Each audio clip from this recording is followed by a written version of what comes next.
और भारत का शिवाज, भी मैं कोई आपसे पूछती इरादा हूँ, नहीं। लेकिन पहले सर ये चीज समझा दीजिए कि अगर वो धमकी देता है ना भारत को कि आपके जहां पानी रोकोगे उस जगह को हम बर्बाद कर देंगे, क्या वो वाकई कर सकता है? भारत का अपना एयर डिफेंस कितना सक्षम है? देखिए, एक कॉन्सेप्ट है डिफेंस इन डेप्थ, जी। और भारत बहुत स्ट्रिक्टली फॉलो करता है इसका। जब हम डिफेंस इन डेप्थ कहते हैं, इसका मतलब ये है कि जब कोई भी दुश्मन हवाई क्षेत्र में एंटर करता है भारत के, तब से लेकर जब तक वो टारगेट तक पहुंचता है, उसके ऊपर हम दर प्रतिदर हर लेयर पर उस पर आक्रमण करते हैं। पहला जो हमारा लेयर है वो है फ्लेक्सिबल प्लेटफॉर्म, यानी कि interceptors aircraft, Rafale, Su-30, Bison, Mirages, ये सब जहाज से उनका हम वेलकम कर सकते हैं, मतलब उनको डिस्ट्रॉय कर सकते हैं।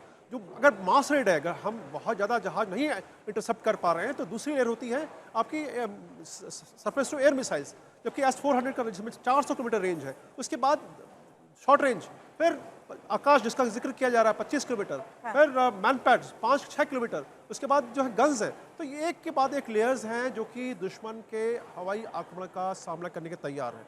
सबसे महत्वपूर्ण है कि डिटेक्शन, हमारी जो सेंसर्स हैं पूरे भारत में, वो सबको जो है नेटवर्किंग ऑपरेशन के तहत integrated air command and control centre ICCS जिसका नाम है, विश्व में माना हुआ एक हमारा एयर डिफेंस नेटवर्क है, उस पर ये पिक्चर सब जगह पहुंचती है।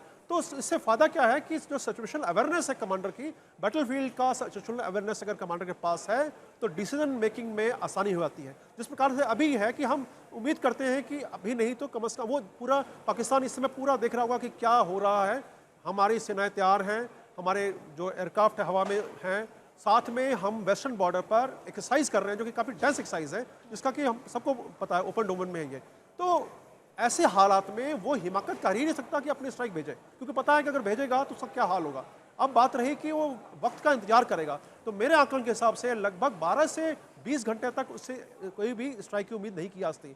कुछ जहाज जरूर आएंगे, क्योंकि उन्होंने कहा है अपने पॉपुलेशन को, पाकिस्तानी जनता को कहा है कि हम तैयार हैं, हमारी सेनाएं विश्व में मानी हुई है। कुछ टोकन करना होगा ऐसा, वरना निश्चित रूप से कुछ नोशनल स्ट्राइक जरूर करनी होगी, उसमें वो भेद पाते ही नहीं पता। लास्ट पॉइंट मैं बोलना चाहूंगा कि जब हमने मिलिट्री टारगेट्स को टारगेट किया है, हमने कोई पॉलिटिकल और सिविलियन टारगेट पे नहीं किया, तो अब भारत में तो ऐसा कोई अटैक हमारे पास है, ऐसा टारगेट है ही नहीं उनके लिए, तो किस टेररिस्ट कैंप को मारेंगे? तो हमारे यहाँ टेररिस्ट कैंप तो है ही नहीं, तो मजबूरन उनको मिलिट्री टारगेट्स पाना पड़ेगा। जब मिलिट्री टारगेट्स पाएंगे तो खुली चुनौती दे रहे हैं, क्योंकि हम हमारी मिलिट्री बेसेस जो एयर बेसेस हैं सब तैयार हैं उनका स्वागत करने के लिए। तो निश्चित रूप से बहुत ही उहापोह की कंडीशन होगी, और अगर वो चाहते हैं कि उनको हानि ना हो तो वो अटैक ना करें, ये मेरी उनको एक छोटी सी सलाह है। और ये भी सर, इसमें कई चीज़ों को वो मना कर सकते थे, बोल सकते थे कि नहीं ऐसा तो कुछ हुआ नहीं, इंडिया जो हर बार की स्ट्राइक में वो कहते हैं। लेकिन भारत ने इस समय जो हमला किया है, ये देखते हुए किया है कि कितने लोग उसके भीतर हो सकते हैं। ऐसा नहीं है कि बिल्कुल ऐसे समय पर जब कोई ना हो वहाँ, ऐसा नहीं किया गया है।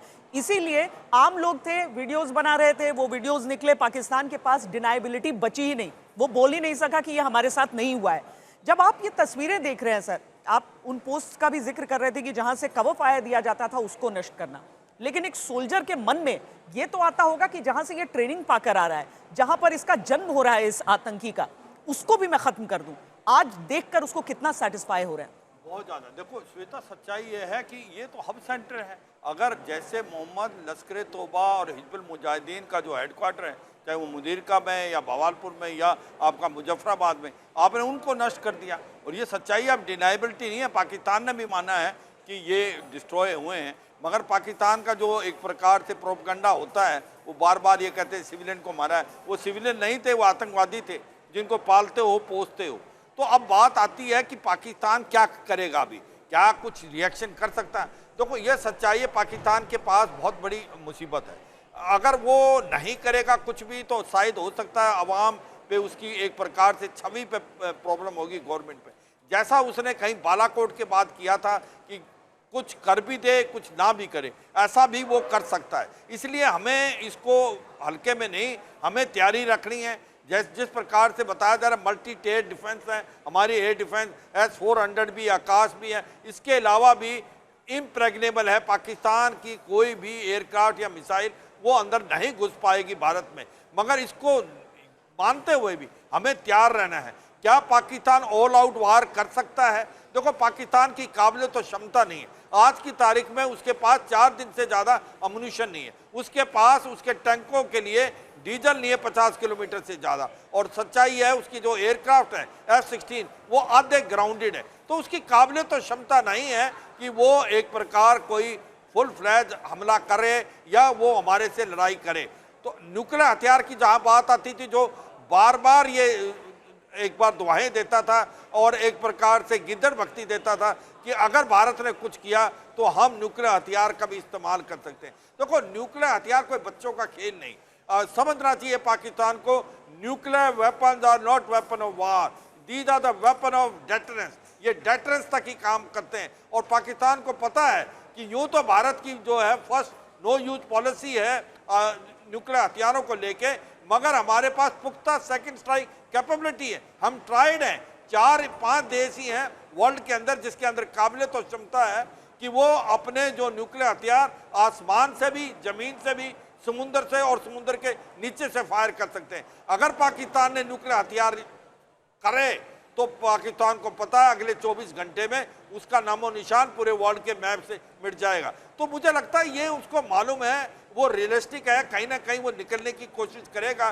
गवर्नमेंट डरी हुई है, घबराई हुई है। अब उनके साथ कोई सबसे इम्पोर्टेंट चीज हुई, आज उनके साथ कोई खड़ा नहीं हुआ। आतंकवाद के अगेंस्ट पूरा वर्ल्ड इकट्ठा हो गया। एक चीन, तुर्की और अजरबैजान के अलावा आज उनके पास कोई नहीं है। और चीन जो है, आपको देखे स्टेटमेंट जो दे रहा है वो एक प्रकार से न्यूट्रल सी स्टेटमेंट ज़्यादा दे रहा है। वो चालाक देश है, वो पाकिस्तान के साथ खुल के नहीं आएगा क्योंकि उसको पता है आज उसकी प्रॉब्लम अमेरिका से है टैरिफ के कारण। उसको भारत की जरूरत है, भारत एक बहुत बड़ी मार्केट है, तो इसलिए वो छोटी मोटी उसको मदद देगा, इससे ज़्यादा आगे नहीं आएगा। ये जो हम एरियल तस्वीरें दिखा रहे हैं वो एक बार फिर दिखाएं कि किस तरीके से भिंबर में, कोटली में ये जो सारे हमले हुए हैं वो सैटेलाइट की तस्वीरें हम दिखाएं। दुर्भाग्यपूर्ण तो था जब पहली बार भारतीय सेनाओं से कहा गया कि आप सबूत दिखाइए, लेकिन अब सबूत देखिए, ये आसमान की नज़रों से आपके सामने है। और वो एरिया जहां पर आपको, जो आप चिन्हित किया है आपने, भिंबर हम आपको दिखा रहे हैं, साथ में आपको मरकज सुभान अल्लाह दिखा रहे हैं, जहां पर भारी नुकसान हुआ है पाकिस्तानी आतंकी संगठन जैश ए मोहम्मद को। और कोटली अब्बास जो कि पाकिस्तान ऑक्यूपाइड जम्मू कश्मीर का हिस्सा है, वहां पर जो टेरर कैंप है, वहां किस तरीके से वहां पर हमला किया गया और वहां पर हमले के बाद ये विनाश की तस्वीरें हैं, ये सामने हैं, जो चिन्हित कर करके भारत की तरफ से किया गया। बिल्कुल, देखिए, चिन्हित करके, और उनको, उनके जो सैनिक हैं वो टेररिस्ट जो उसमें जख्मी हुए हैं उनको मिलने के लिए गए, उनके जनाजे पे जा रहे हैं। और अभी 4 बजे जनाजा है जिसमें जैसे मोहम्मद का जो ये है मसूर अजद, वो कह रहा है कि मैं भी मर जाता। इससे ज़्यादा और क्या सबूत चाहिए कि टेररिस्ट के ऊपर अटैक हुआ है। और टेररिस्ट जो हैं इनकी एक प्रॉक्सी बनी हुई थी। जो पाकिस्तान की सेना के अंदर इतना मादा या इतनी शक्ति नहीं है वो भारत के साथ डायरेक्ट लड़ाई कर सके। वो बिल्कुल एक बिजनेस आर्मी है, बड़ा उनके यहाँ जो विद्रोह है सैनिकों का, और जो जनरल हैं वो बहुत सारे करप्टेड हैं। तो ऐसी स्थिति में जो पाकिस्तान जो है वो टेररिस्ट को एक प्रॉक्सी के रूप में इस्तेमाल करता था भारत के अगेंस्ट में। अब वो जो प्रॉक्सी है वो ख़त्म हो गई है। उसके जो ज़्यादातर टेररिस्ट मारे गए हैं उनको पता भी चल गया है और उसको खड़ा कर नहीं सकते अभी। जब उनके कैंप ध्वस्त हो गए, उनका जो बिल्डिंग ध्वस्त होगी, और ये मैसेज चला गया सब टेररिस्ट के लिए कि अभी आगे कुछ नहीं हो सकता। वो जो टेररिस्ट को कौन सपोर्ट करता था? ISI सपोर्ट करती थी और वहाँ की आर्मी करती थी। अभी आर्मी के अगेंस्ट में बहुत विद्रोह है। जो PTI है उसने तो ये कह दिया है कि ये सब कुछ जो है जनरल मुर्री की वजह से हुआ, जो उन्होंने टेररिस्ट अटैक कराया था और जो एक तकरीर दी थी उसका सब करा धरा है, सब उसको दोष दे रहे हैं। और अभी आर्मी का जो वहाँ थोड़ा भय था लोगों में वो बिल्कुल नहीं है। आर्मी बिल्कुल एक्सपोज हो चुकी है। तो ऐसी स्थिति में वहाँ सिविल वार हो चुका है। ये दिया जा रहा है कि ये मस्जिदों पर अटैक है, जबकि मस्जिद तो एक फ्रंट है सिर्फ, कवर था। वहां तो आतंकी अड्डे चल रहे हैं। मतलब पाकिस्तान में इस समय भी ये नैरेटिव चलाया जा रहा है कि देखो मस्जिदों पर अटैक कर दिया है, क्योंकि वहां का सेनाध्यक्ष सोचता ही धर्म के हिसाब से है। बिल्कुल ठीक कहा आपने। वो तो जो एक सिविलाइजेशन वॉर की बात कर रहा है कि दो सिविलाइजेशन को वो भिड़ाए, तो इस तरह से मस्जिद में अगर आप अड्डे चलाएंगे और वहाँ पे रखेंगे, मस्जिद का रूप देंगे उसको, तो आतंकी जहाँ भी रहेंगे। जब हमने ये कहा कि जहाँ भी आतंकी होंगे अगर आप मस्जिद में छुपाएंगे तो मस्जिद में भी उनको मारा जाएगा। तो इसलिए आतंकियों का जो कुछ को उन्होंने शिफ्ट कर दिया था, मुझे नहीं पता अभी जो हाफिज़ सईद है, उसको बड़ी जगह सिक्योर में कहीं सिविल एरिया में किया था, वो वहाँ तक पहुँच पाए या नहीं पहुँच पाए। लेकिन हमारी जो प्रिसाइज मिसाइल्स हैं, जिस तरह की मिसाइल्स या टेक्नोलॉजी इजराइल के पास में है और जो उनके पास में प्रिसीजन है, उस तरह से उसका भी खात्मा होगा। जो टेररिस्ट को बिल्कुल नस्ते नाबूद कर देना है, और ये पाकिस्तान के लिए भी भलाई है, क्योंकि वहाँ पर टेररिस्ट और जो आर्मी का खौफ है, आर्मी वहाँ की पाकिस्तान की जनता की सबसे बड़ी दुश्मन है। भारत का डर दिखा दिखा करके वो ये अपना सारा जो वहाँ का संसाधन है, जो वहाँ का बजट है, जो फंड्स मिलते हैं, सब अपने लिए इस्तेमाल करते रहते हैं। अभी अगर फ़ौज का डर ख़त्म हो जाता है तो वहाँ की जनता के लिए भी भलाई है, और जनता चाहती भी यही है कि आर्मी ख़त्म हो और आर्मी को जो है वहाँ से उखाड़ फेंक देना चाहिए, और जनता को जो है अपना एक प्रॉपर डेमोक्रेसी हो, तभी जाकर वहाँ का भलाई हो सकता है। 1960 तक जो पाकिस्तान की जो जीडीपी थी वो भारत से डबल थी, लेकिन जो सेना की वजह से अब वो कहीं की नहीं रही, जबकि भारत बढ़ता जा रहा है। तो ये सब कुछ करा धरा है, जो बर्बाद किया हुआ है पाकिस्तान को, वो सिर्फ सेना ने किया है। कर लिया। अगर टेरर पर खर्च नहीं किया होता और खर्च किया होता अपनी सुरक्षा पर, कम से कम बाकी छोड़, विकास छोड़ दीजिए, सुरक्षा पर ही किया होता तो कम से कम एक मिसाइल तो इंटरसेप्ट करते। ये जो 9 तस्वीरें दिखा रहे हैं, ये बहुत ही इंपॉर्टेंट पिक्चर्स हैं। मैं इसलिए चाह रहा था समय कि ये जो पिक्चरें हैं पूरे विश्व पटल पर जाएंगी, ये बताने के लिए कि हमने अटैक केवल टेररिस्ट साइट्स पे ही किए हैं।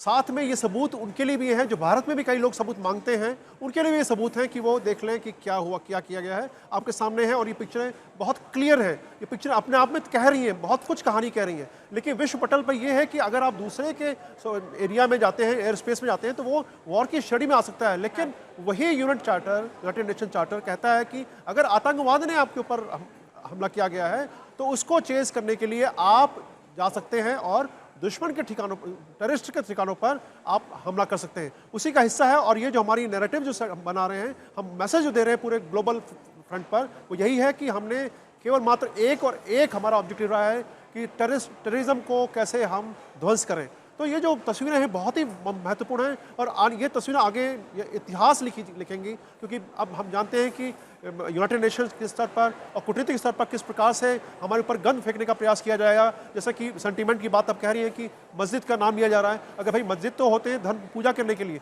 लेकिन आप वहाँ आतंकवाद के ठिकाने बना रहे हैं, आप वहाँ पर आतंकवाद फैला रहे हैं, तो ऐसे में आप कैसे उम्मीद करते हैं कि आप बच जाएंगे। मस्जिद पर अटैक नहीं किया गया, अटैक आपके ऊपर किया गया है। अगर आप इस बात को नहीं समझते, ये आपकी भूल है। निश्चित रूप से जिस प्रकार से पैसा उस पर लगाया गया, जो बिल्डिंग दिखाई गई, तस्वीरों सवेरे से हम तस्वीरें दिखा रहे हैं कि उनके जो कैंप्स हैं कितने स्ट्रॉन्ग बनाए गए हैं, कितनी लेयर्स बनाई गई हैं, जो सुविधाएं दी गई हैं, जो आम आदमी की रिक्वायरमेंट होती हैं, उनके ऊपर जो खर्चा किया गया है, कितना पैसा लगा होगा। और यही पैसा अगर उन्होंने वहाँ पर जो है विकास में लगाया होता, लोगों को सुरक्षा में अपने उनके किया होता, खाने पर ध्यान दिया होता, तो जो हालत आज है कि पाकिस्तान आर्मी खुद परेशान है कि उसके पास गोला बारूद नहीं है, पैसे उनको तनख्वाह देने के लिए, ऐसी खबरें भी आई। साथ में उसको आतंकवादियों को देना पड़ रहा है। तो मूलभूत अर्थ का है वो ये है। मैं एक पॉइंट और कहना चाहूँगा कि जो जिस प्रकार से उसके ऊपर इंटरनेशनल डेट है, अब IMF उनके इस एक्टिविटी पर क्या लोन देगा, जो उसकी अभी एक लोन ड्यू है जो कि IMF उनको देने वाला है, तो ये क्या उसको मिलेगा, उसको प्रश्न चिन्ह है। चाइना जो कि उसका कहता है कि चट्टान से भी ज़्यादा मजबूत उसके साथ दोस्ती है, वो चाइना भी उसके साथ इसमें नहीं आएगा, क्योंकि यह आतंकवाद पर हमला है। तो मैसेजिंग बड़ा क्लियर है। हमारा नपातुला अटैक रहा है, हमने मेजर अटैक किया गया है। मुझे लगता है पाकिस्तान का वो चाइना के साथ ही उसका मतलब चाइनीज विमान है जिसे डाउन किया गया है। जी, JF-17 चाइनीज, उसमें उसका देखिए JF-17 की कहानी, इंक्रिप्शन की बात कर रहा था चाइना की, हम इंक्रिप्शन आपको दे रहे हैं, आपका कोई क्रैक नहीं कर पाएगा, आपको सुरक्षा, आप पाकिस्तान को ठगा हुआ महसूस हो रहा होगा कि हम कम से कम दोस्ती तो अच्छे लोगों से कर लेते हैं। लेकिन सर, जिस चीज का हम जिक्र कर रहे हैं, मैं उस पर ही आपकी भी टिप्पणी चाहूंगी, क्योंकि सोशल मीडिया पर पाकिस्तान बहुत सारी चीजें देखिए भारत में बैन कर दी गई हैं, वहां के चैनल्स, यूट्यूब चैनल्स, लेकिन जो नैरेटिव है वो दुनिया में नहीं पहुंचना चाहिए कि अब मस्जिदों को नहीं अटैक किया गया है, ये मस्जिद की शक्ल में बने हुए आतंकी कैंप्स थे। बिल्कुल, देखो ये सच्चाई है। ये एक जो प्रोपेगेंडा पाकिस्तान करने की कोशिश करेगा कि भाई मस्जिद क्या, बिल्कुल नहीं है।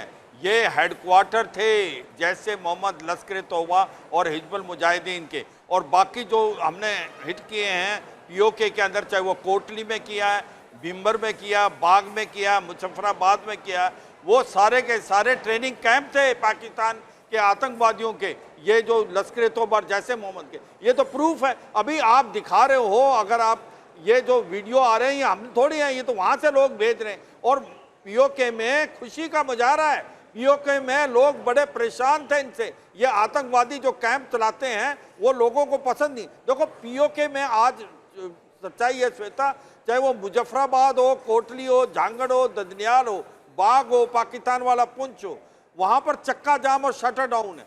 वो कहते हैं आर पार की लड़ाई लड़ना चाहते हैं, उनके पास खाने को दाने नहीं, पीने को पानी नहीं। वो कहते हैं भारत पाकिस्तान ने हमारा मूर्ख बनाया है और हमें झूठ बोला है। भारत वाला जो जम्मू कश्मीर कहाँ से कहाँ निकल गया वो भारत में मिलना चाहते हैं। वो कहते हैं कि हमको इन्होंने सेकंड क्लास सिटीजन माना है, कि जो नीलम नदी है जिसको हम किशन गंगा बोलते हैं उसका मुंह मोड़ के पीओके से इन्होंने पंजाब की तरफ कर दिया।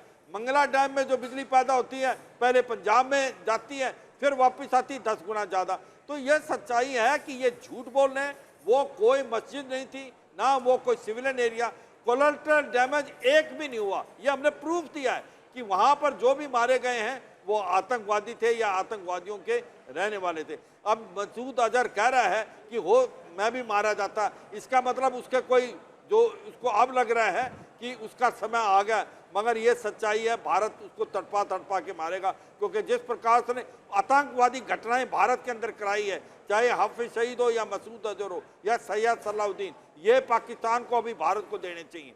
जिस प्रकार से ताहुर राणा भारत में आया है इस प्रकार से इन्हें देने चाहिए अगर पाकिस्तान सच्चे मन से आतंकवाद लड़ना चाहता है। पर दुख की बात है पाकिस्तान का जो डबल चेहरा है आतंकवाद पे वो दुख है। वो गुड और बैड टेररिस्ट में फर्क करता है। लश्कर तोबा जैसे मोहम्मद को ये गुड टेररिस्ट बोलता है और कहीं ना कहीं जो तहरीक तालिबान पाकिस्तान है उसको ये बैड टेररिस्ट बोलता है। क्योंकि पाकिस्तान की आर्मी के लिए ये आतंकवादी स्ट्रेटेजिक एसेट है। तो ये जो हमने एक बार किया है काफ़ी कमर टूटेगी आतंकवाद की, मगर ये ना सोचे श्वेता कि आतंकवाद बिल्कुल ख़त्म हो जाएगा। ये हमें करते रहना पड़ेगा क्योंकि पाकिस्तान को अगर आपने सबक सिखाना है तो ऐसे हमले करने पड़ेंगे। और ये दूसरा एक बड़ी इंपॉर्टेंट चीज़ है, जो ये 9 टारगेट सेलेक्ट किए हैं ये काबिल तारीफ थे।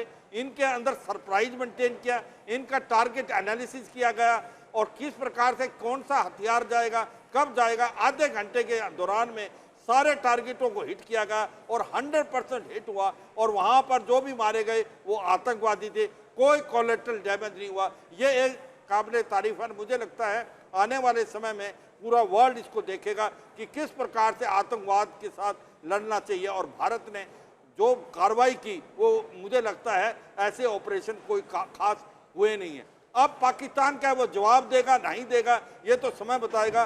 पर मुझे लगता है पाकिस्तान नोशनल जैसे बालाकोट के बाद कुछ किया था ऐसा कुछ करेगा, कुछ ज़्यादा नहीं करेगा क्योंकि उसकी हिम्मत और ताकत नहीं है। उसकी हिम्मत और ताकत नहीं है क्योंकि उसने बहुत बड़ा पलटवार किया तो भारत उसके बाद करेगा।